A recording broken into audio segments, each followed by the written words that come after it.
Mobile data not working on my Samsung device after update. Let's see how to solve this type of problem on your Samsung mobile.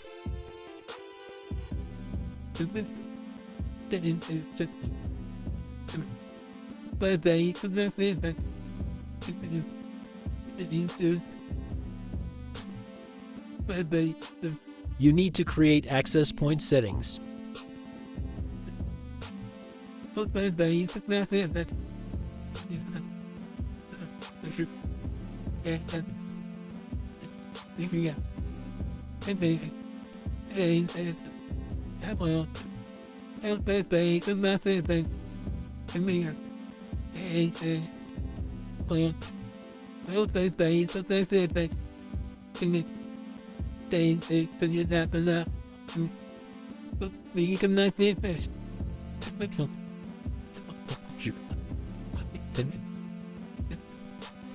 Now mobile data is enabled on your mobile.